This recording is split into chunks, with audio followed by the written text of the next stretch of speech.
Welcome to Whiskey and Wonder. All right, everybody. Hello. Oh, Megan is subdued and unhappy. We were just looking at dresses and shoes. And if you don't know what that means, you must not be a long-time listener. I'm Megan. I'm Tyler. And we're Whiskey and Wonder. I love the defeatedness in her voice. We're Whiskey and Wonder.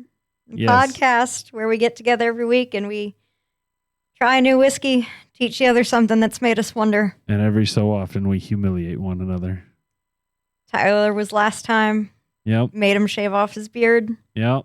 Took several weeks for it to come back. It's my turn. Oh, yes. We have hit 5,000 listens. So Megan has to, embarrass herself. She has to wear a hot pink dress. Now, if you know anything about Megan, I'm assuming most people do, but for our new listeners, if you're on YouTube, you can see her hair is like 6 different colors right now. And I'm not saying, I meant that as not like your natural hair coming through either. That's the 7th color.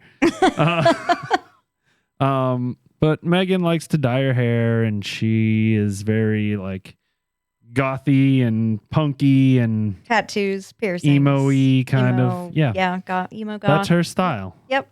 And so now she's got to wear a hot pink dress with, I said high heels. It has come to my attention Megan has never walked in high heels before, ever. Not a day in my life. So we're going to reduce that to mid-heeled shoes that are, pretty attention-seeking.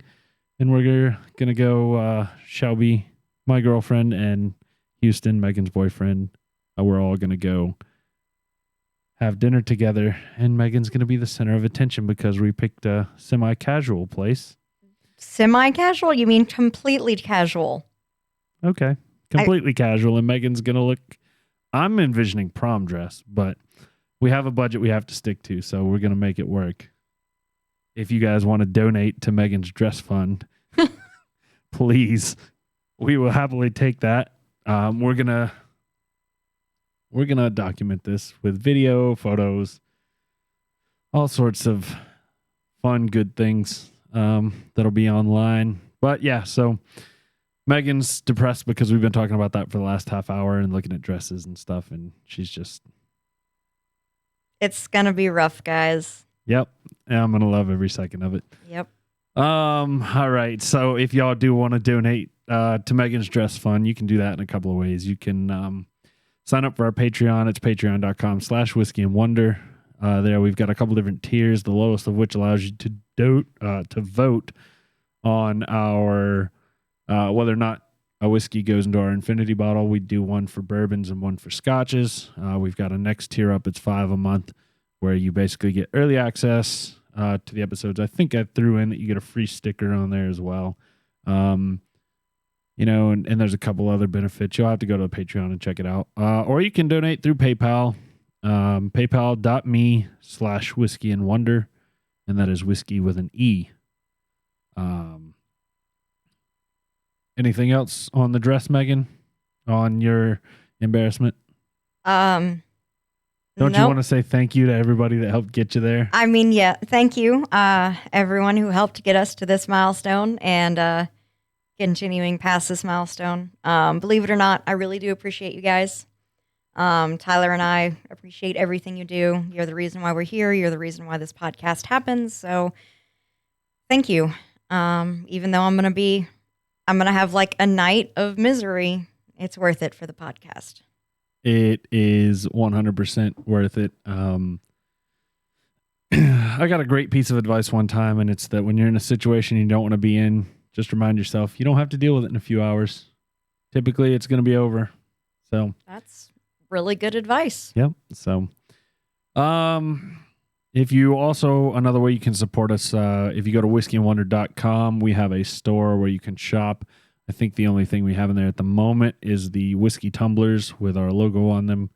So you can see our logo and picture our faces and hear our voices when you drink your whiskey at home. Yeah. As far as other announcements goes, next week is Memorial Day weekend. And Which means. drum roll. I don't have a drum roll. Damn. No, that's another sound we need. Yep. Which means that both Megan and I are going to be out of town, and won't be here to record an episode. So go back, find your favorite episode, your favorite one.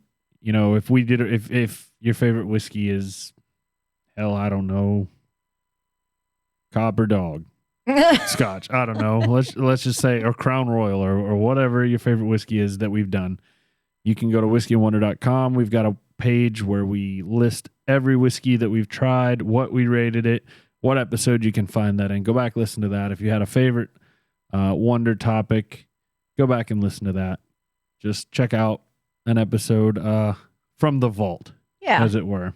Yeah. So we will be back in 2 weeks Yes. in full force. Yes, we will. And I will talk a little bit about my vacation. I don't think I mentioned it on here last week. I don't think so. What we have planned, but it does relate a little bit to Whiskey and Wonder. So, the other thing that we wanted to mention is that, as most of y'all know, we record these Sunday evenings. That means today is May 22nd. Mm-hmm. And by the power of you listening, you'll probably be listening May 26th or so. Anyway, yesterday, Megan brought it to my attention, was World Whiskey Day. It was Saturday, May 21st. It's World Whiskey Day. Or actually, it's the third Saturday in May of every year is actually when World Whiskey Day is. So that was yesterday. As usual with my life, I was a day late and $1 short. Amen. I didn't know until you texted me this morning, and I was like, well, shit, I can't have a whiskey on World Whiskey Day. So unfortunately, I will just be a day late, and again, $1 short. Yep. So we wanted to say happy World Whiskey Day to all our listeners. Hopefully you were better whiskey drinkers than we were yesterday. I don't know. Did you have whiskey? No, Okay. Did I text you this morning or last night? I believe it was early this morning. Okay. Because I found out last night when I was going to bed at I saw one of the other whiskey influencers we follow posted about it, and I was like, oh, I'm in gotcha. bed. Well, we'll do better next year. Yep. Now we know third Saturday of every month. Yes, every May. Every May. It could be every month. I'm okay with that. I'm okay with every day of every month. All right. So, if y'all want to reach out and check out our website, you can do so, whiskeyandwonder.com. Like I said, there's a lot of good stuff on there that we've worked hard to get it put together. There's a little store with some merch from us. We've got descriptions of different whiskeys. We've got all the whiskeys we've done, our ratings on them, just some stuff like that. We got some cool whiskey quotes at the bottom of each page. I don't know if you guys have scrolled through and checked those out. I mentioned the Patreon earlier, patreon.com/whiskeyandwonder. If you want to check us on YouTube, just search Whiskey and Wonder for the time being. We don't have our URL. Yes, our custom URL yet. We need 1,000 subscribers. I think we're sitting at like 29. So y'all go out, subscribe on YouTube. That helps us get there, and then we can make it something beautiful like youtube.com/whiskeyandwonder. So that it's easier. Which does not exist yet. It does not. Don't look for it. Yes. Just search Whiskey and Wonder. And the last thing, all our socials and that stuff's going to be in the show notes or the description.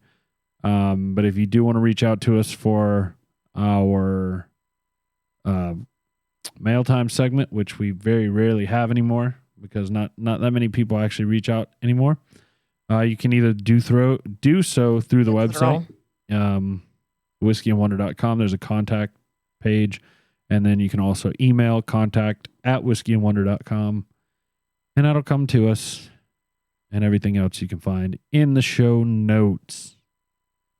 Whew. That's always a mouthful. I feel like it hasn't grown in months, but it feels like it grows every week. Feels like it gets longer and longer. I don't know if you just start repeating yourself. I don't know. What's happening. I don't know.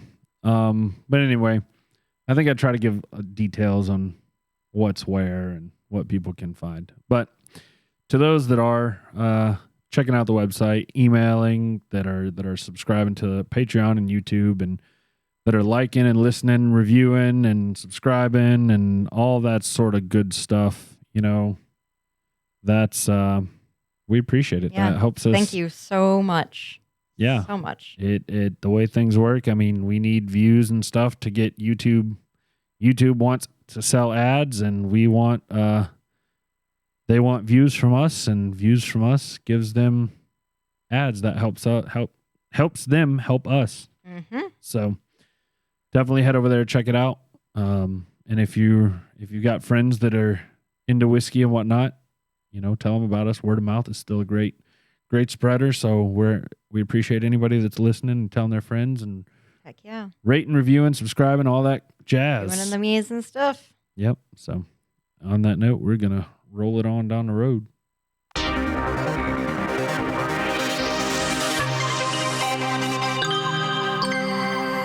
The open segment. All right, Tyler. Well, what's your life like? I have a life.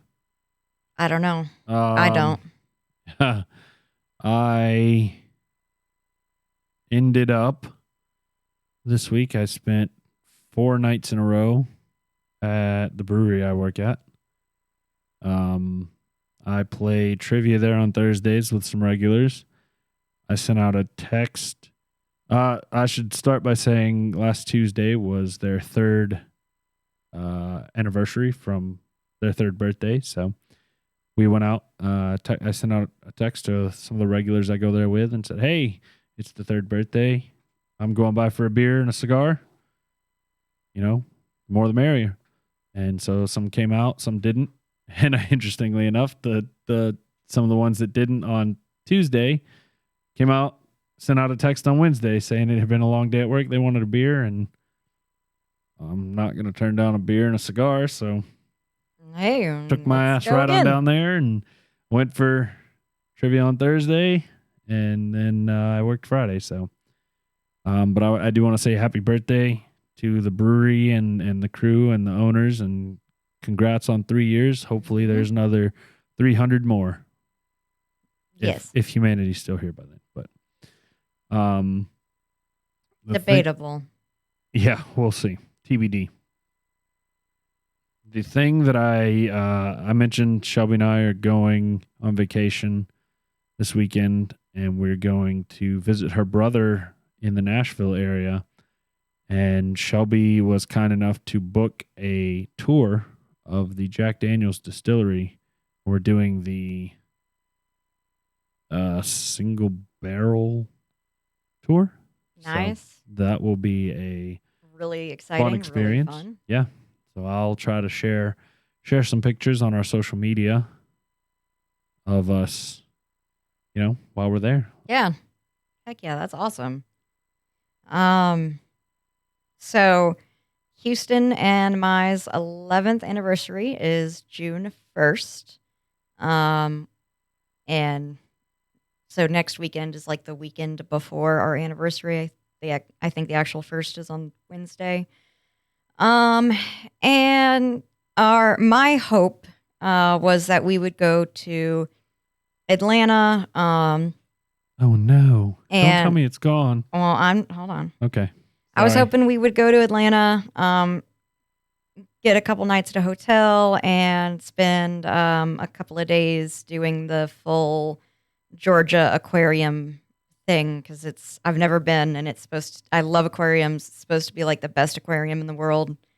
And it's like 3 hours away, so I really, really want to go. And it's looking like the probably is unlikely to happen, because at the same time, Houston's sister is very pregnant, and she is due on the 7th of June, or that's when she's going to be sliced open. Like that's her cut open date. However, with her other 2 children that she's had, they have all come a week early. And Houston is the designated child baby watcher when his sister goes into labor. And if we were in Georgia, That'd be kind of hard. it'd be real hard to get there real fast to have Houston watch the children. So, That's being very nice. yeah, Nicer than I would be.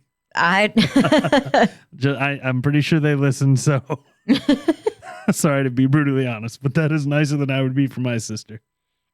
Houston is a great person. Yes, and he is. Great brother and family member. And that's all I have to say about that. All right, Forrest. So, eventually one day I'll get to go to Atlanta and I'll get to eventually see the Georgia Aquarium. But So I'm assuming y'all would be in town then. yes, Would you want to come record an episode on your own? possibly. Okay. That's something All right. that if it happens, it's going to be a magical surprise. And if it doesn't, well, Okay. we already told everyone not to expect it. So. All right. So sorry, I probably shouldn't ask that on air. It's But all that's right. fine. You guys just heard. There might be a surprise. There might not. Who knows? Ooh. It depends on my mental health and how much it wants to do between now and Sunday. Oh, all right. Well, I'm sorry you're not getting to go I'm so this weekend, so but upset. I am quite sure it'll be in the cards before too long. Certainly hope so. I certainly hope so. So now I don't know what we're gonna do for our anniversary. Mr. Tokyo. Jesus Christ. So I want to try a sensory deprivation chamber, Okay. and I think that'd be really cool. Houston has very bad tinnitus or tinnitus, however you pronounce it on your side of the world, wherever you're from. I think it's like tomato. I think they're both right. And 50% of the reviews say people with tinnitus, like it makes the tinnitus better and it helps. And the other 50% say it is torture. I feel like I get sporadic ringing in my ears. I think it would be complete torture. And I think Houston is afraid it would be complete torture. So I might not be doing that either unless I just do it by myself, not for our anniversary.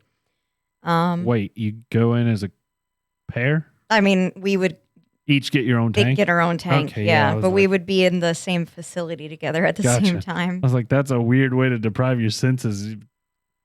I know that would be just weird because some people just can't shut up.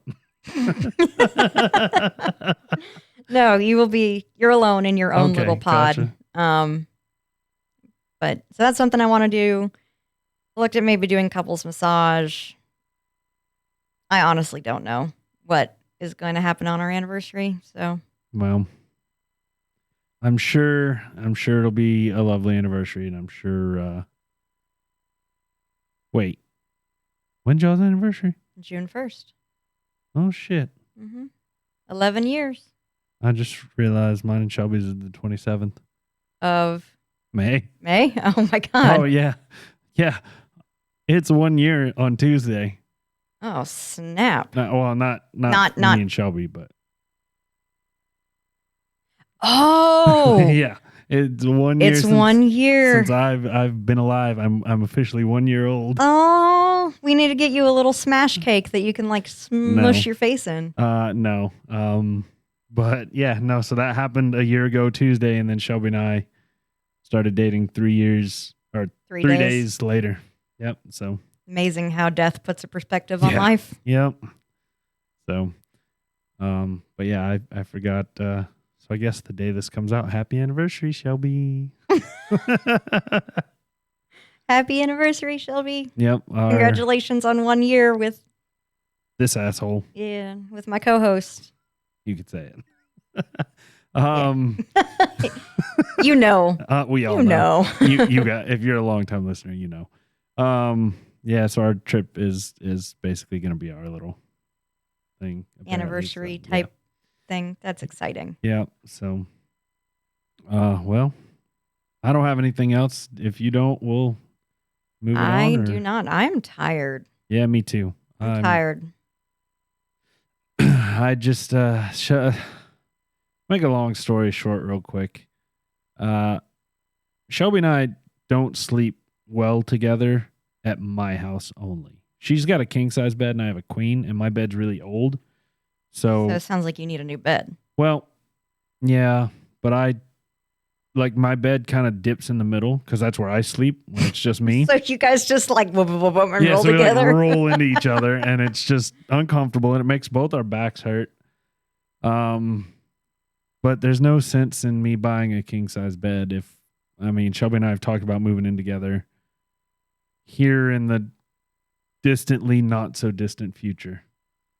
So it makes no sense for me to buy a king size bed if we're just going to put hers in the bedroom. I mean, she's been talking about buying a TV for her bedroom, and it makes no sense if I've got enough TVs Yeah. with her living room. You know, we have one for every room in the house. So Yeah.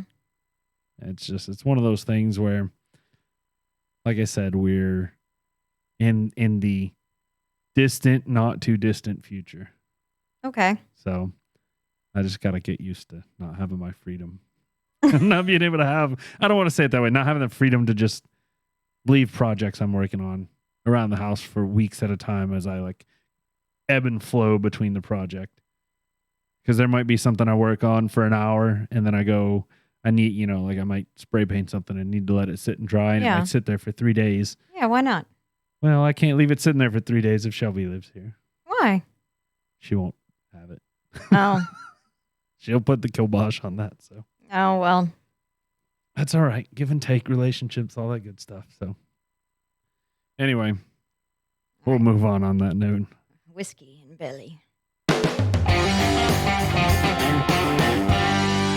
Opening the bottle. All right, guys. This week we are drinking Old Forester 1920 Prohibition Style, which isn't that a freaking mouthful. I think we've done an Old Forester on here before. We have. We did the 1910. Yes, we did the 1910, which, let me get my handy dandy page up here. And we did that on episode 61. And do you want to guess what? You rated it. Was it a 10? It was a 10. Oh, it was a 10. Okay. I gave it an 8.5. If anybody else is curious on mine. Oh, this was the whiskey that was like real good that I was like, I want that fucking. Okay, yeah. Oh, yeah. I actually, Did you get me a bottle of it? no. Fuck. Sad. I did get you a bottle of it. You're right. I do. It's right there in my. Yes. You've got it? I have a Okay. bottle. Yep. I was about to say, Me dumb. I make another long story short. Yesterday, I told you Shelby and I went to Mr. Tokyo. It's this lovely restaurant up kind of near where Megan lives, and we stopped. We had some time to kill while we were on the wait list, and we stopped in the ABC store up there, and they had a bottle, one of the 1920 and one of the 1910. You get them both? No, I didn't get either one of them. I have both. Oh, I But thought I'm that's. saying the ABC store near you has Oh. it if you don't have it. Oh, okay, cool. I thought that's where you got this bottle. No. Right here that I you're bought the opening. 1910 and 20 together in South Carolina. Makes sense. 6 months ago. Yep. All right. So the Old Forester 1920 Prohibition Style is the third expression in the Old Forester Whiskey Row series. According to the neck tag on the bottle, quote, during Prohibition, only 6 Kentucky distilleries were granted permits to bottle bourbon for medicinal purposes. Brown Forman, maker of Old Forester, secured permit KY-3. In 1920, the first bottles under this permit were produced. It goes on to say, quote, to match the usual barrel proof of that bourbon after maturation, it is presented at 115 proof. We're going to put some hair on our chest today, y'all. Apparently. since we've done this before, I mean, that's all really I got to say about that. I smelled it as you were pouring it, though, and like the smell is still lingering around the room. And from what little I just caught in the air, it smelled real good. Yeah, I'm definitely getting a distinct burn your nose hairs. Yeah. As you would expect. 115 proof. That's kinda pretty would expect that. pretty intense. As Shelby's dad would say, high octane. So, Papa Manning, I got something for you next time you're on this side of the country. So Definitely some burn your nose hairs, but not as bad as you would not expect. as bad as you would think with 115. I am getting very citrusy with this. Yeah. Like very orangey, very Orangey, lemony. Yeah. I do want to mention this bottle was MSRP is about $60. Same for the 1910. I think it's about $5 cheaper. Maybe 10 if you're lucky. Another thing I did want to mention about this is that, and we're going to do this on here one day, probably for a special, maybe the 4th of July special, since we're not going to have a Memorial Day special this year. You can mix 1910 and 1920 and make a 1915.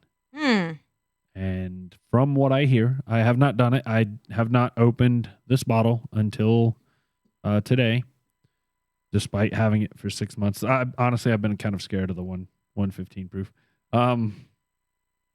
But we will do that on an episode where we'll make some 1915s and let you know what we think of them. Megan's still over there, nose deep. I mean, it smells really, really good. For being as strong as it is, it does not burn like I expected it to. And I kind of enjoy the smell. It's definitely like a deep citrusy, but there's also like a heavy hint of heavy hint. That doesn't make any sense. There's also a heavy note. Thank you. There's also a heavy note of cream, which I think the Old Forester 1910, I believe, was a really creamy whiskey, if it's the one I'm thinking of. It was very Woodford Reserve Double Oak in that neighborhood. Very kind of sweet, creamy. Yeah. One thing, and I like what you said, I like better, but I definitely got, I like cream better, but I got like a note of creaminess, vanilla-y, kind of. It's very minute compared to the citrus, but it is there. It's noticeable. So, as you literally were saying that, I was pulling up the smell, like aroma notes to look at them, and so I could tell you guys them. And there's a smell. The reason why I kept trying to figure out what that smell is, because I couldn't figure it out. I figured it out just because I happened to glance at the aroma notes. I'm getting banana. It's a tiny little hint of candied banana. Yeah, you're absolutely right. It smells like Runts. No, Laffy Taffy banana. Yeah, candied banana. Yeah, banana runts. Not nearly as strong as that. The one we had that was like the Jack Daniel Single Barrel Select. Yeah, but yeah, I see where you're coming from. Yeah. So we were supposed to be. The aroma is powerful. It's rich. Nana. What? Nana. Nana. Yep, we're supposed to be tasting nana, chocolate, dark fruit, and burnt brown sugar. And I'm guessing they're saying burnt brown sugar because it's so strong. It's like burn your nose hairs. I'm not getting any char smell though. Like when I hear burnt, I think like charcoal. And I'm not getting kind of smoky. Yeah, I'm not getting any of that with this guy. It's all fruit and sweets. That's all I'm really not getting any dark fruit or any chocolate at all. Mm-mm. No way. No, not at all. But definitely get the citrus, definitely get the banana, definitely get the creamy vanilla flavor. Holy moly, Megan did not make a happy face. Oh, God. It's so strong. Oh, here we go. Cheers, I wasn't y'all. ready. Cheers, y'all. The smell is very deceptive. Oh, it burns so bad. Oh, my tongue hurts. Oh, what is that flavor? It was so strong. I wasn't ready. I'm having a strunk. You're having a strunk. I'll show you that meme. Oh, A stroke. gotcha. Well, that is very, very spicy on the first Holy fuck. on the first sip. Now, I want to give it a second one, but it's making me salivate. I will definitely say the banana is right on the tip of the tongue, and it is nowhere else.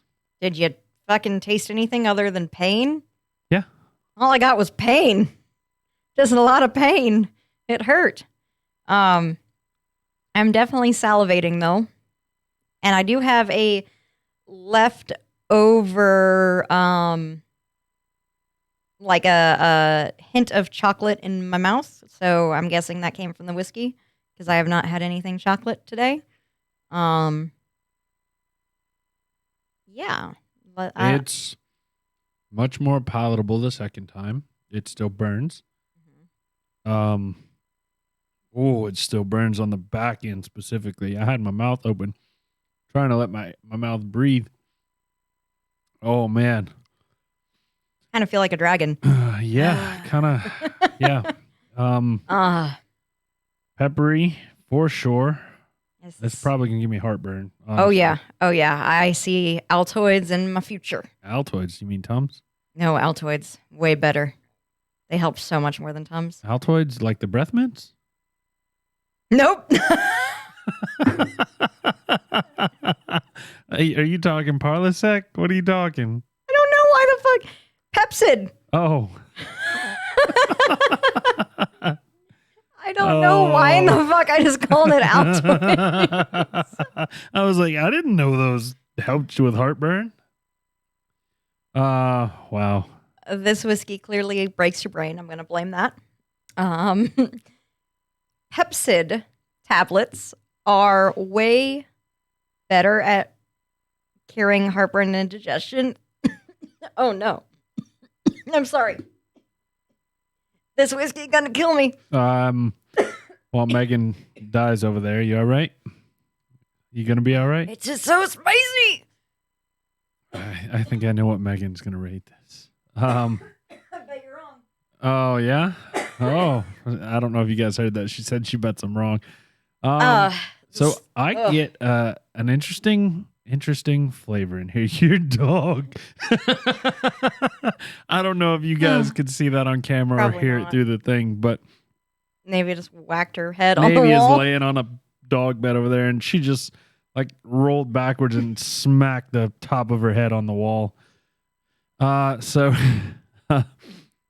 this I get the banana right on the front end, and then I get a right in the middle for a flash. I get what reminds me of the buttered popcorn jelly bean flavor. Gross. And then it goes straight into, I mean, there's a lot of burn throughout, a lot of pepper, but then it settles into a like oaky kind of flavor, and it is a very, very long finish that it sits with you for a while, and it's got spice throughout. Yeah, so spice throughout is an understatement. Very, very spicy and peppery from the instant it hits your tongue to all the way through the finish. I agree with Tyler. I'm getting banana kind of right the very first time it hits your tongue. God, that popcorn flavor is so weird. I'm not getting the jelly bean popcorn flavor. I wish I knew what that actual flavor was, but that's the only thing that I can associate I'm pretty it with. sure it's supposed to be buttered popcorn. Yeah, but it Birdie doesn't Bots taste like every flavor beans. It doesn't taste like actual buttered popcorn. It doesn't taste like anything else either. It's more like popcorn than candy. Yeah, no, it's not a candy flavor for sure, but I don't know how to describe that flavor. That's just what it reminds me of when I taste it in this whiskey. Not getting that. Yeah, I do get chocolate though. The finish for me is like Mexican chocolate. If you've ever had like never had it. dark chocolate that has like cayenne spices in it. Never had it. Okay. It's like a mole sauce. It's Might have had that once, but I wasn't a fan of it. a spicy chocolate at the end for me. Okay. Definitely not a chocolate ice cream or like a milk chocolate. Not a Hershey's bar. It's dark chocolate with like cayenne pepper. Okay. Well, I am interested to see how this progresses. While I'm presenting, I'll. Oh yeah, that's right. You got to tell us I have what to we're tell us supposed what we're to supposed taste. to be. Oh yeah. I'm Well, getting ahead of myself. these people say it is big, bold, and immediately likable. Well, it's big, it's bold, and it's Something. immediately something. Yep. This person says they taste dark chocolate and barrel char. I'm not getting any char at all. Like I'm not getting any char or any smokiness at all. Then they go on to say some caramel, creme brulee. Tyler's making weird faces. Holy crap. What did you do? I switched it around my mouth about 5 times and let it really mix with the saliva. Was it like Listerine? No, it was like putridly nasty tasting. Oh, nice. Yeah. I don't even know. It was so bad. I just didn't even pay attention to the flavor. It was like, just get out of my mouth. Caramel, creme brulee, nuttiness, hint of coffee. I mean, Maybe that's person, what it was. Maybe it was coffee-ish. maybe this person I is hate kind of coffee. we're all over the place. They do agree that dark chocolate is the most prominent taste in the finish. I can definitely see that after this most recent sip. It does kind of leaves that almost in my mouth. It's almost like a sour kind of taste. When after you have dark chocolate or chocolate, it leaves a little bit of a sour taste. I don't know if anybody else experiences that. Oh, don't swish it. Yeah, don't swish. Not Very, very bad. Tastes like vomit. okay. Apparently that was the flavor I didn't know. Tastes like vomit. Don't swish. Apparently Megan eats vomit. You taste vomit when you throw up. I'm sorry. Yes. Jerk. I was trying to make a joke. And fell flat. Thud. Oof. Mm. I don't even have a good sound effect for it. No, you don't. Don't swish. Mm-mm. No? No. Should have heated Listened? you. Yeah. Yeah, should have heated you. Yeah. Well, all right. I guess we'll drink on this and get back to you at the end here. Teach me.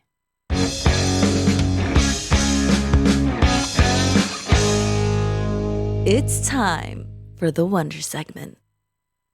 All right. So today's topic is a smidge shorter than normal because originally I was going to do it the way I did it. Then I pivoted to something else, and then I decided, nope, I'm going to do my original idea the way I want to, even if I can't find enough information.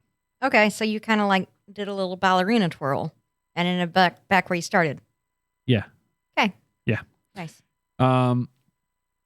So today I'm going to talk about 2 of my favorite people on this planet. So I remember when I was a kid, it was either like some birthday or Christmas or something.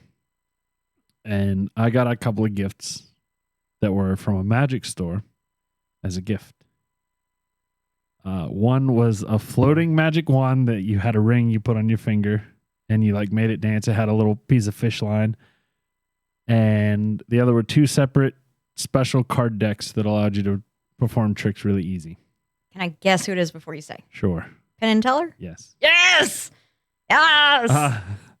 I never really mastered any of those tricks, but those gifts definitely sparked something within me, and just a curiosity and a love about magic that still lives on today. I absolutely love magic tricks. I regularly watch YouTube videos of Penn and Teller and magic, and I got sucked into so many while I was doing this research. I'm going to preface this by saying I am the asshole that needs to know how things are done. So like, I can't just let it be. I want to know how you did it, because I think that's the fascinating part, is like how, and that's part of why I really like Penn and Teller. Because they'll break it down and show you and stuff. Yep. Yeah, actually, I think in another life I might even been a magician. So yeah, maybe in another life I was. Wow.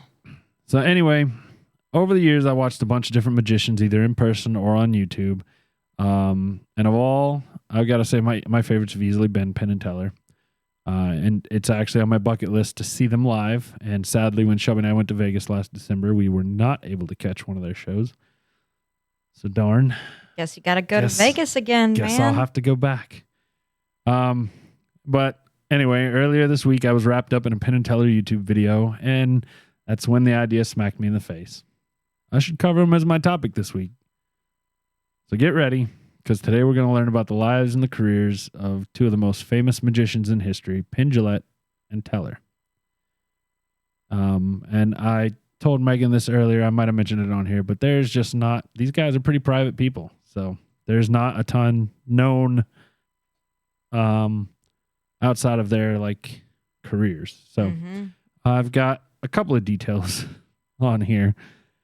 So if you've been living under a rock and you aren't familiar with them, I suggest stopping this podcast and go search Penn and Teller on YouTube so you can get a feel for their style and the type of tricks they typically do. Amazing.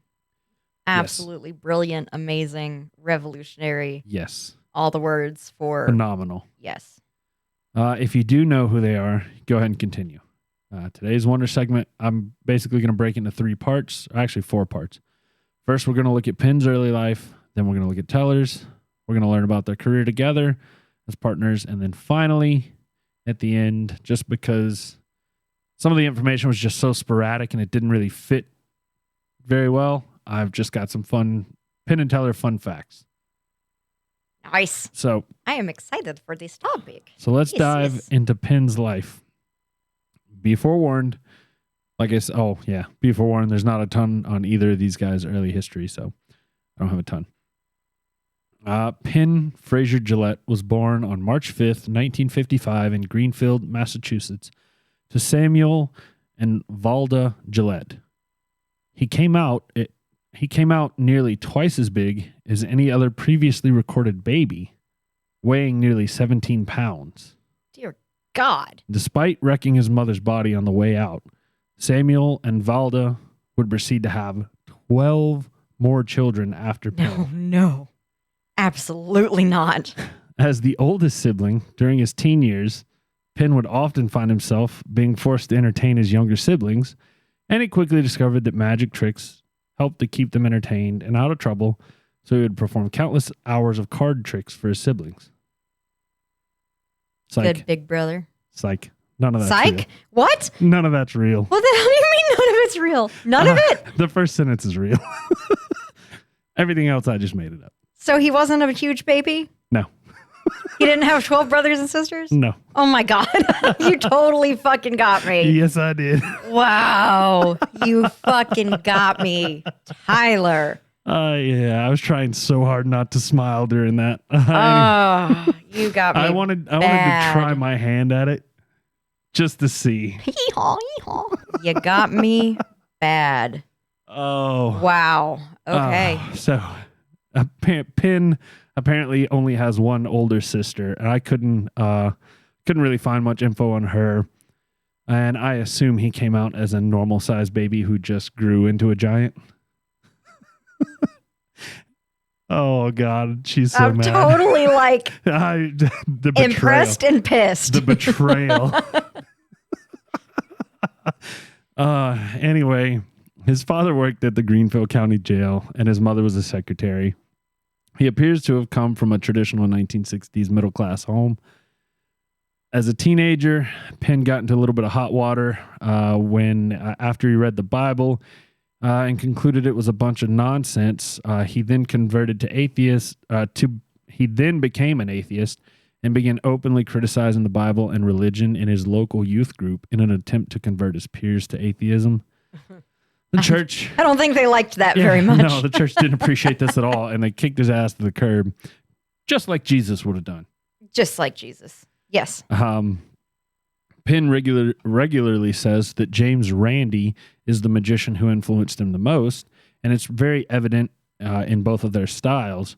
Randi was an illusionist who, unlike most magicians of that time, openly acknowledged that magic was simply deception used for entertainment, whereas most magicians pretended that they had supernatural powers.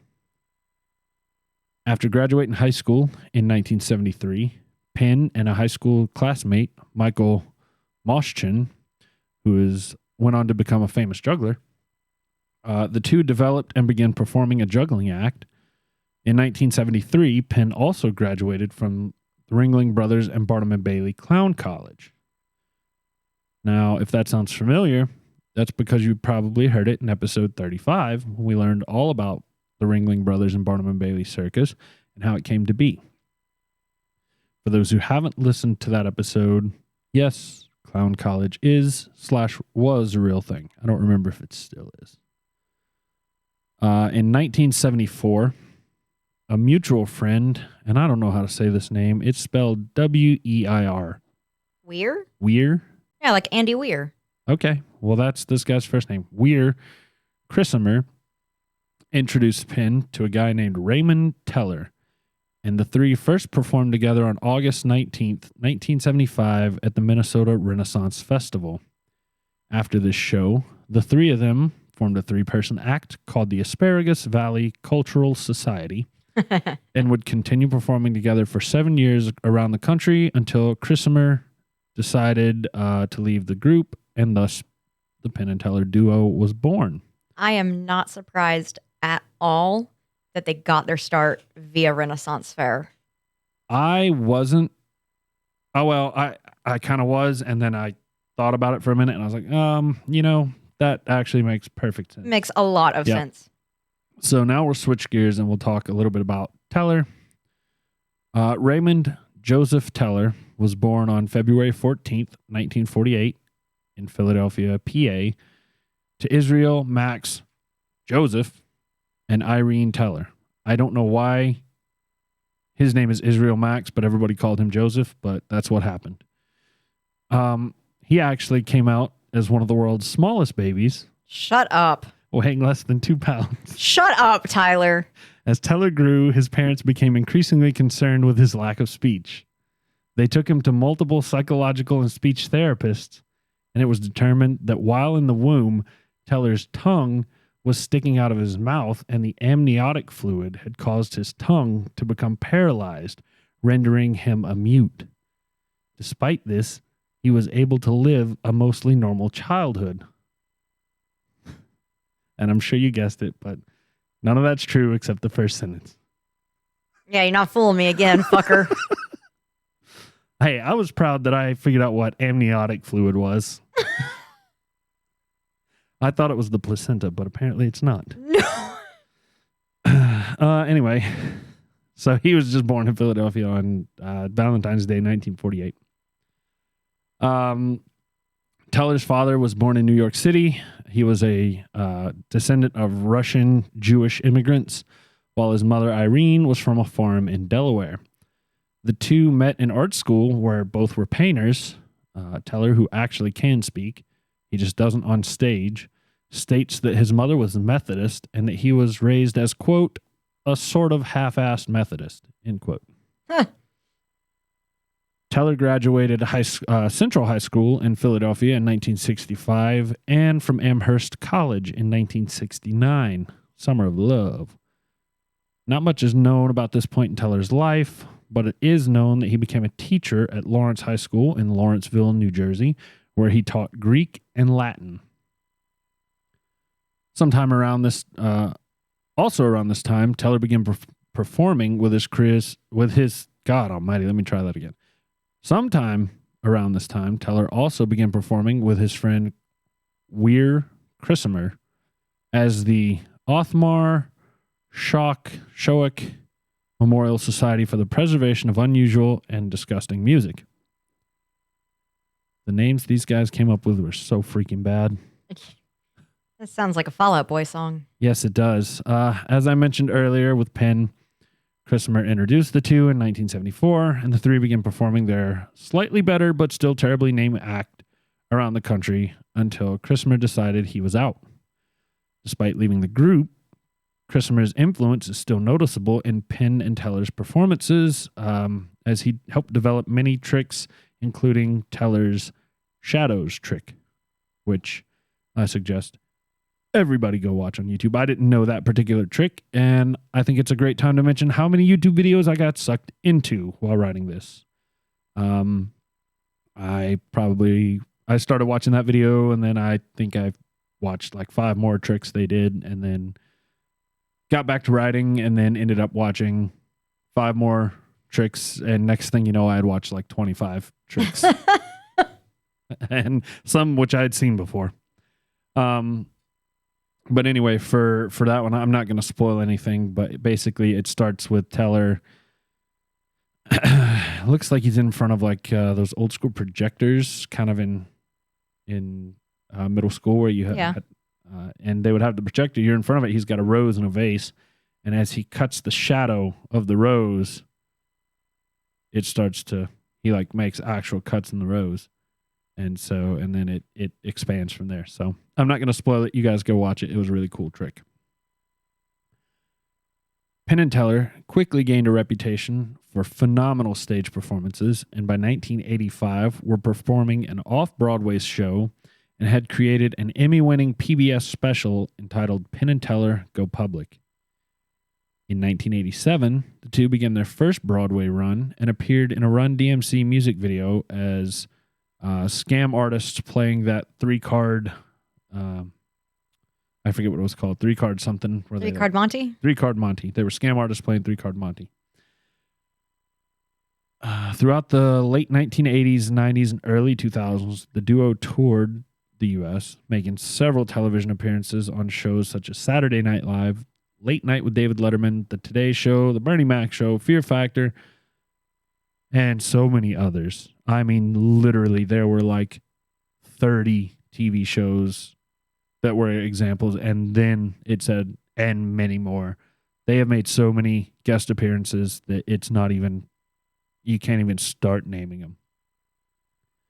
In 2003, the two created a Showtime television show called Bullshit, which took a skeptical look at a wide variety of topics ranging from religion to PETA to astrology to the war on drugs to gun control to all sorts. That show, Bullshit, is what made me look more into PETA and all their insane, shady, crazy practices, which they're actually on my Wonder segment list to do. Ah, that would be a great one topic. day. But it was all because of Penn and Teller Bullshit. That PETA episode, man, changed my fucking life. Yeah? Yeah. I've never seen Bullshit. I'll have to see if I can find Tyler, it. it's good. It's on Hulu. I just looked. It is? Yeah. Yes. You doing this? I have Hulu. This Wonder segment made me go like, I wonder if we can watch Bullshit anymore. Oh, yeah. Yeah, I can. It's on Hulu. I'll have to check that. And I have Hulu, so nice. Bullshit ran until 2010. During the same time frame, the duo wrote multiple books and began a Vegas residency that's still going to this day, making it the longest continuous residency in Vegas. And I believe I watched an interview that they said they had named the theater after them. It is the Penn and Teller Theater now. Or maybe it's the Penn and Teller Stage or something like that. But something was named after them because Penn was basically saying, yeah, they don't like it when they name the theater after you and then you tell them you want to go do a show in New York for 6 weeks. So, more recently, the two have created the TV show Penn and Teller Fool Us, where magicians attempt to fool the duo. Have you ever seen this show? No, this sounds amazing. Oh, I love this show. It comes on the CW. I don't know if you have like cable or anything. No, I don't, but let's see where to get it. Otherwise, yeah. voice the Jolly Roger. Yeah, exactly. I will shamelessly say that I love that show. It's hosted by Allison Hannigan. I don't know who that is. Allison Hannigan is... You ever watch American Pie? Yeah. One time at band camp, I shoved a flute up my pussy. That's Allison Hannigan. Okay. Redheaded. I see She's her. in How I Met Your Mother. I don't really know. I never saw that show, so I don't know. But I know she's in it. Anyway, the duo, they created the TV show Penn and Teller Fool Us. And here, the most recent thing I could find they've done is they competed on the 2022 season of The Masked Singer, but were eliminated in April when they were correctly guessed. Interesting little tidbit. They had Teller do most of the singing so that his voice wouldn't be recognized. That's fucked up. Did you find it? Is it anywhere? It's on the CW app. I've seen it on, there's a lot of them on YouTube, or at least a lot of clips from it. So that's usually where I get sucked into it. So now that we've looked at the history of Penn and Teller, let's explore their style a little bit more. So the duo perform a wide range of material, stuff from lighthearted gags and clever pranks to incorporating political satire and commenting on current events and issues in their act. The pair will often claim to, quote, reveal the secrets behind magic tricks only to perform a more elaborate version for the audience while they're revealing it. Fucking amazing. Yeah, it's awesome. The two have numerous card tricks in their repertoire.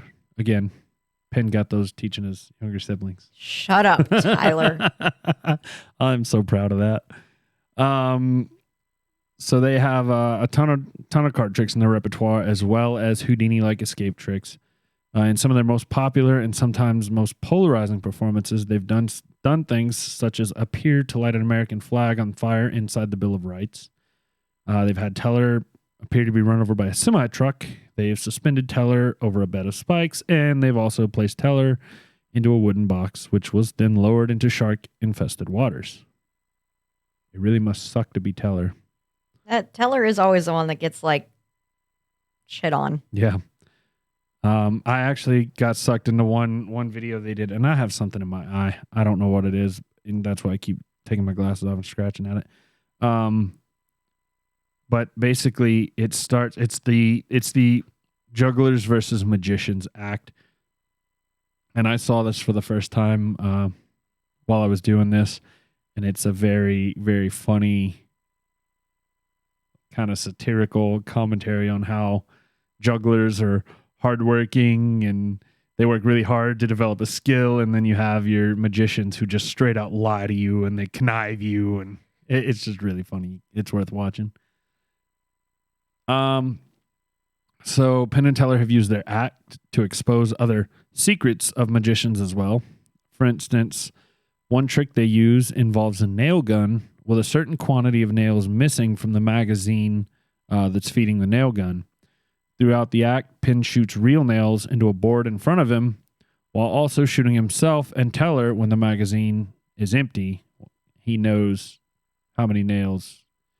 Man, I hope you have a good memory. Well, Don't miscount that shit. at the end of the trick, Penn explains how they did the trick, and he states that he and Teller don't like doing tricks like that on the stage because they think it's morally wrong to perform stunts that are actually dangerous on stage, as it takes on unnecessary human risk. So essentially, if you do lose count, you are putting somebody in danger. Yeah. So got a lot of respect for them. They do Hell do yeah. things the right way. Throughout their career, Penn and Teller have received numerous awards and honors. They received the 2,494th star on the Hollywood Walk of Fame, just a few steps away from Harry Houdini.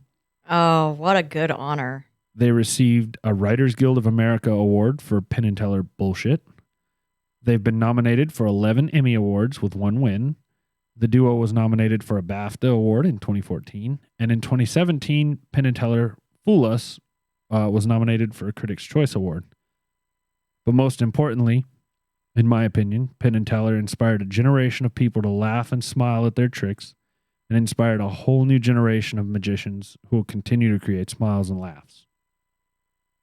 And so this ended up being a little bit shorter than normal, but we're not done yet. There was a lot of random information I came across during this research that didn't fit in well in the notes. So like I said, I just kind of compiled a list of Penn and Teller fun facts. Number 1, Teller legally changed his name to just Teller.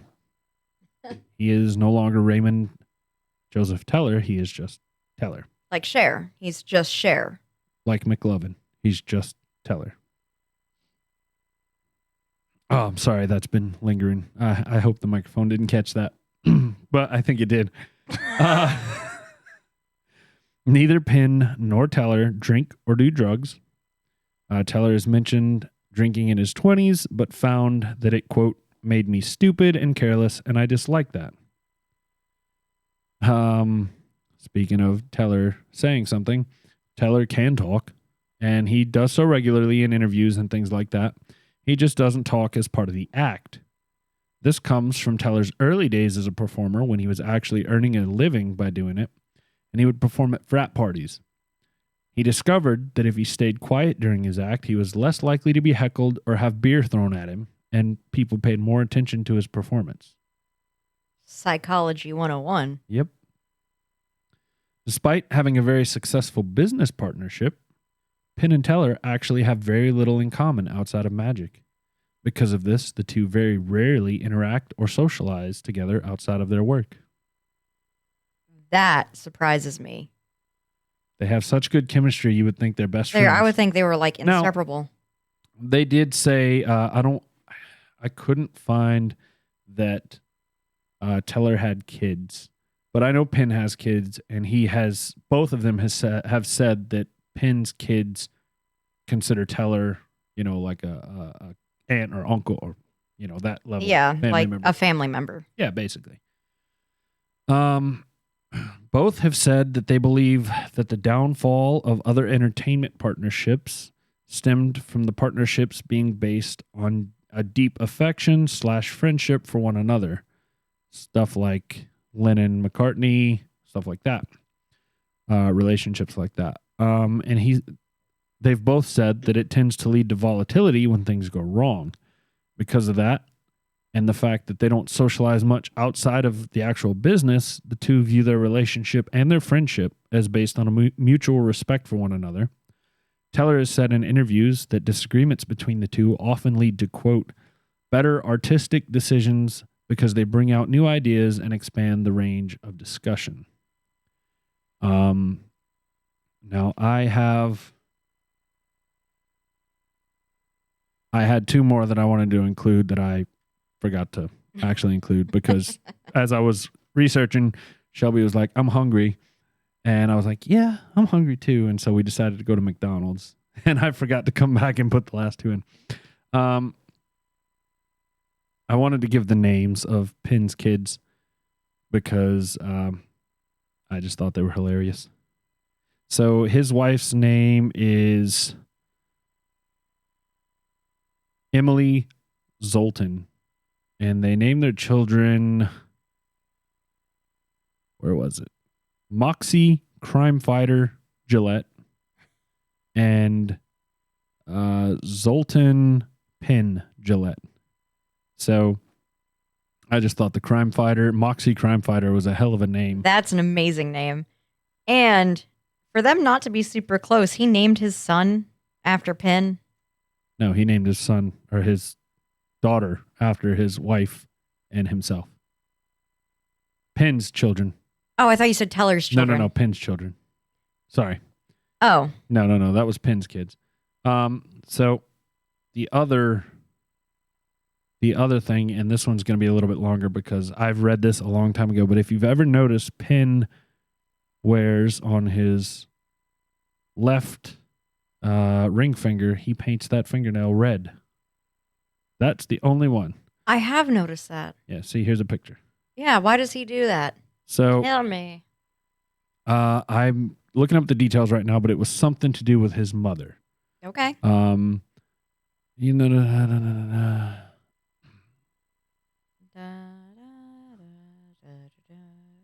People ask about my red fingernail. It's for my mom. I wear my dad's ring and my mom's nail polish. It reminds me of them. Mama's boy. That's something he tweeted about it. That's adorable. Yes. Aww. According to the New York Post, Penn's mom would always tell the juggler he needed to keep his hands looking neat for the audience. The red fingernail has since his has since become his way of honoring his mom's advice. Oh. So that's Penn and Teller. Like I said, they have inspired an entire generation of people into magic, and they have created a bunch of smiles and laughs, which we need more of in this world. So they are two people I desperately want to go see. It's bucket list items for me. Hell yeah. So, when I was, I'm going to tell a quick tangent story real fast. Oh, you go right ahead. Oops, I wanted to put it there. When I was in high school, my mom and I went to Las Vegas. And she said, like, we could see any show on the strip, like any show. Name a show, she'd get tickets, we'd go see the show. Being the little emo goth kid I was, I wanted to see Chris Angel. And Chris Angel had a Cirque du Soleil, like, crossover compilation thing that they were doing at the time. I can't even remember what it was called. But it was like an Alice in Wonderland esque show. And I chose to see Chris Angel above everyone and everything else. And it is the worst Cirque du Soleil I've ever seen. And it is the worst live magic show I've ever seen. Really? You could see all the wires. No. It was just, and it was. Oh, no, I hit two. You hit both. That's what I meant to hit. It was so bad. I know, I'm sure my mom, and if you listen to this, Mom, let me know if you were, because I'm sure you were pissed that after that, like, that's what you spent your money on, was fucking Chris Angel bullshit Cirque. And we could have seen literally anything else. And since then, I went to Las Vegas again for my 21st birthday, and we saw Mystère, which is a Cirque du Soleil show, which was the coolest thing I'd ever seen in my life. So, Shelby and I saw a Cirque du Soleil while we were there. I don't remember which one it was. It might still be going on. Cirque du Soleil is really, really freaking amazing. I've enjoyed every show that I've ever gone to that's Cirque du Soleil, other than the Chris Angel one, and I think that's Chris Angel's fault. I will say this about it. It was it wasn't, I enjoyed the show. It was a good show. It was not what I expected. There was no plot. It was just weird. It was cool acrobatics in a weird setting. Okay. And I expected some sort of plot, you know? Yeah. But was it yeah, it might have been Mystère is what we saw. Mystère? Mystère, yeah. There was 100% a storyline to Mystère. Well, I fucking missed it. Shelby missed it. What was the story? It's been so God, the story was so good. It was like, oh my God, what was Mystère about? I just know, like, it completely made Houston and I, like, it was so good. What the fuck was Mystère about? Okay, so here's something that I didn't realize, and I saw the show. Spoiler alert, if you're going to see Mystère, apparently the snail grows throughout the thing. Yeah. I didn't know there was a fucking snail until the goddamn end when this giant snail came out, and we were just sitting there like, what the fuck? Okay, so you guys didn't pay attention. I know, That's your fault. we paid attention, but like we were watching the acrobatics and shit like that. There was this baby that kept running around and had nothing to do with anything. And there was the leader guy that didn't have much to do with anything. I don't know. It was really cool, but it was confusing as hell. There was no story. I 100% disagree. There is 100% a story to Mystere. I Yeah. need it spoon fed. Okay. I guess you just have to be. I don't. What is the term? Like, Intelligent. no, I'm not calling Shelby dumb. The One of us eats vomit. shut up. It's a story about the origins of life and human preoccupation with the universe. So it's very what is the fucking word I'm looking for? I don't think it's metaphorical. That doesn't sound right. Introspective. Yeah. Like you have to be very maybe like willing to look outside the box. Yeah, I ain't that person, and I'm not a. I'm a surface level individual. What you say is what you mean. Oh no. If you don't say what you mean, then I'm not gonna read into it. Okay, no, you have to People be need to someone who looks for deeper meaning. And, No, okay. people need to be fucking direct. No. That would take a lot of the issues out of life, my opinion. Possibly, but man. Yeah, no, I'm not that person. Okay, I knew it had a meaning though. And then I also saw Kuza, which was not. It's a touring show, and they toured in Denver.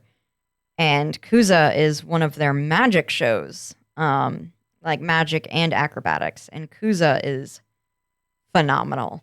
Yeah, see, I think I would have preferred something like that. I've not seen that Mystere was bad. It was really cool to see all the acrobatics and whatnot. There's just too much for me, my dumb ass to sit there.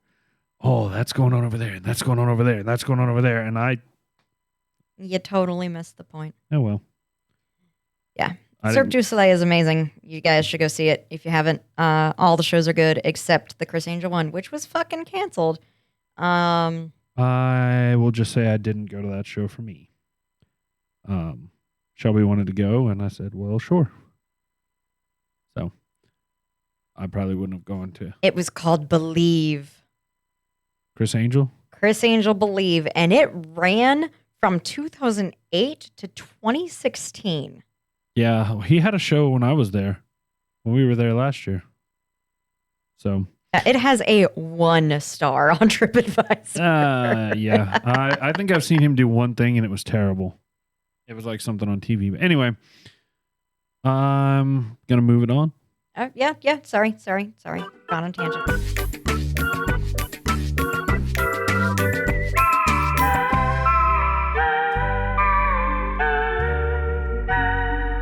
Trivia with Tyler. This is a good one. And I know we're getting a little long, and my phone's about to die. All right, So, go. Prior to the invasion of mainland Japan, I said Japan in World War II, Japanda. the U.S. produced so many Purple Hearts in advance that the surplus is still awarded today. So people that are receiving Purple Hearts, they were made for the invasion of Japan in 1945. Wow. Apparently fucking the government didn't think that was going to work very well. No. So. Wow. Yep. That's fucked.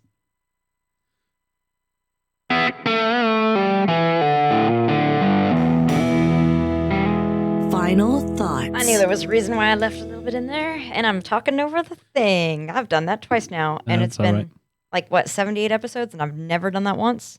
That's all right. And now I've done it twice in one episode. That's all right. 3 strikes, you're out. Better keep my mouth shut. I just added a little bit of water to mine. I did too, because I forgot that we were supposed to do that, and I left a little bit in here. So you go ahead and try yours first.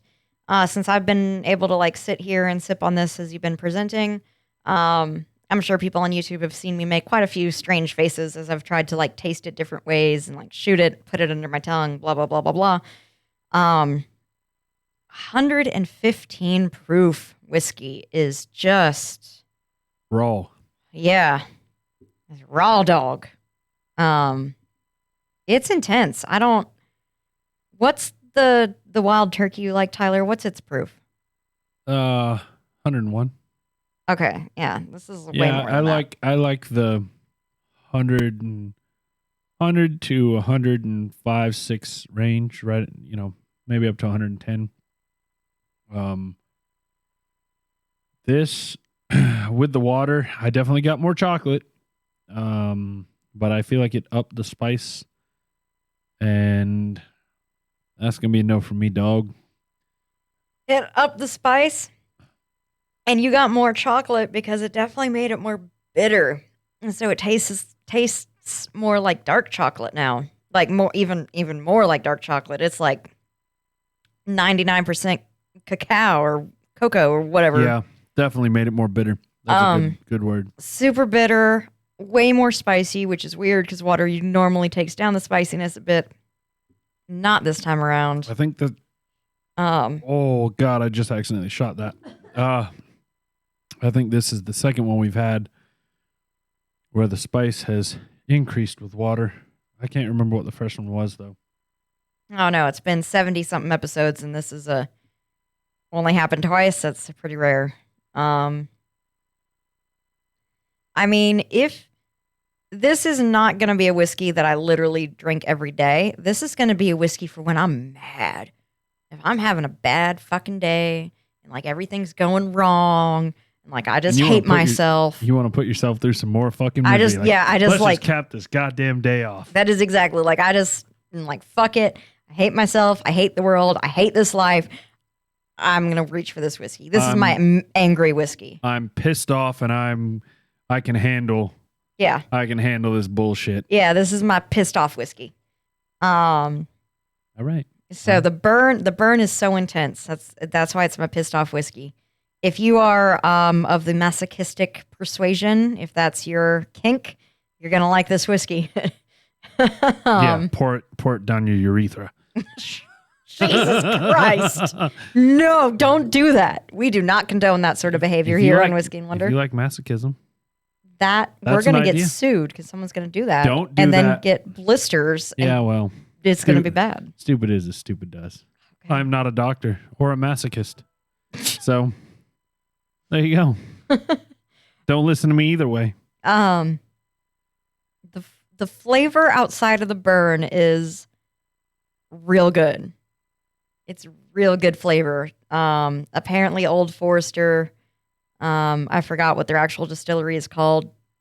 It's hyphenated. I don't know. It's something. But apparently they know what they're doing when it comes to whiskey because the flavor is brilliant. And I really hope we do. I want to make the 1915. We'll do it. We'll make it happen. Let's do that for our July episode or something. Ow. Yeah, it was definitely going to have to be a special because that's going to require a 50-50 mix. So we'll probably have to measure out. Yeah, let's do that. Shot. Everybody. Yeah, okay. What I'm talking a lot, Tyler. What do you think about this guy?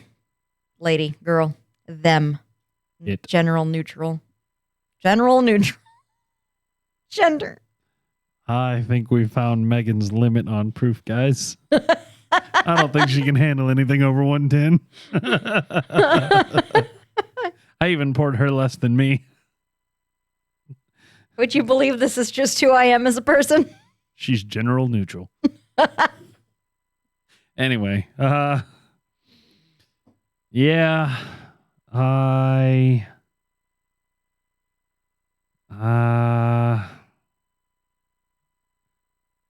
beautiful words, Tyler. Yeah, this ain't me. Ain't you? This ain't me. No, even you tend to like the spicier stuff. This ain't you. I do. I would keep this around. It's got a good flavor to it. It, like you said, it kind of. I'd have to be. I'm not necessarily going to say it's my pissed off whiskey, but I'd have to be in the right mood for this, and I don't necessarily know what that mood would be. My pissed off furious whiskey. Yeah. World sucks whiskey. Ooh. I'm excited to try the 1915. Mm-hmm. More excited to drink the 1910 again. Yeah, proof.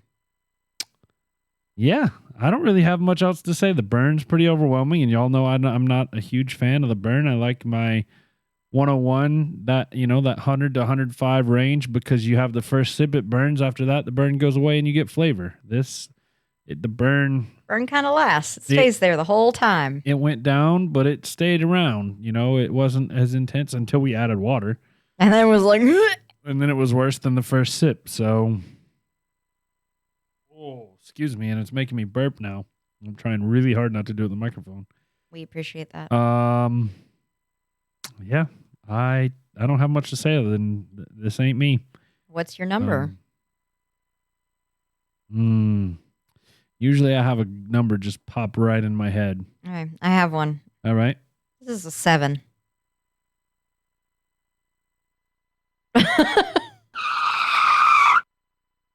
This is a 7. It's fucking good. It's real good. If you can get over the burn, the flavor is freaking amazing.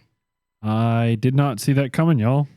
I thought this was going to be like a 2 or a 3. Oh, no. The flavor is bomb. The burn hurts, but the flavor, man, that's good. That's good. Well, I guess this is the way they drunk it in Prohibition. Prohibition style. Hard, strong. You took what you could get, so. You wanted to get fucked up real fast. Well,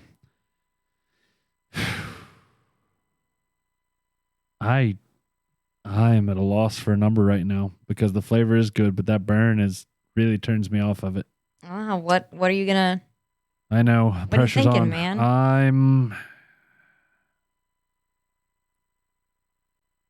I'm gonna give it a 4. A 4. The burn is just. That's taking it that much away, huh? I'll put it this way.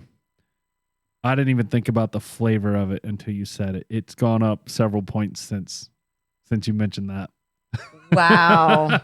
So this was like a 2. Yeah, I was leaning towards 2.5. Wow. And then you mentioned the flavor, and I was like, oh yeah, I forgot. It did taste pretty good. It just sucked because it burned.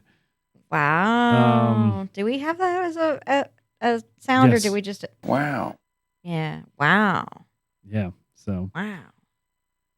Yeah, I'm gonna knock it up to a 4 because the flavor was good. But that burn fucking hurt you. Yeah, burn. I like the burn that goes away after a sip or two. Okay. And you know what? If I found my range, I found my range. So be it. That's the way I like it. Hey, I apparently like no burn, or fucking hurt me. Like that's my range is either nothing or murder. Yeah. Nothing or wreck my shit, bro. I feel like it deserves more than a 7 now. I feel bad. The flavor's really good. Okay, 7. I already said the number. I only wrote it in ink. I can still change it. Have you seen friction pens? No. One of my totally off topic. They are pens that literally erase perfectly. How do you erase it? With your finger?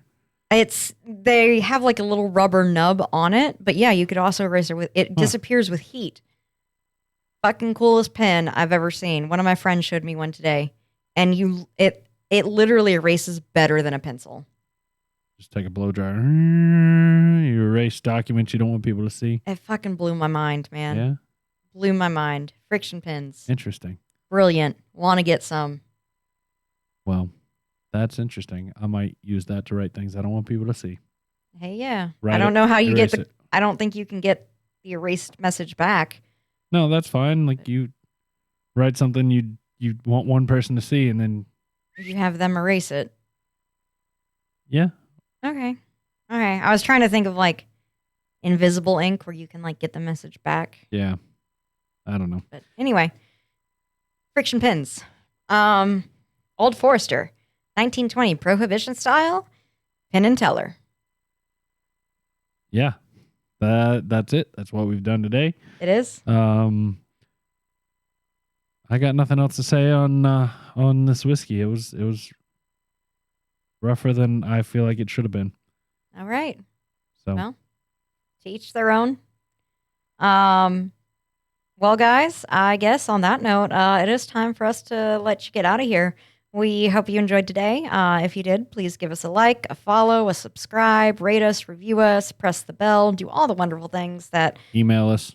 Yeah, do all the wonderful things that let us crawl up them charts. So contact at whiskeyandwonder.com is our email. That is whiskey spelled with an E, the American way.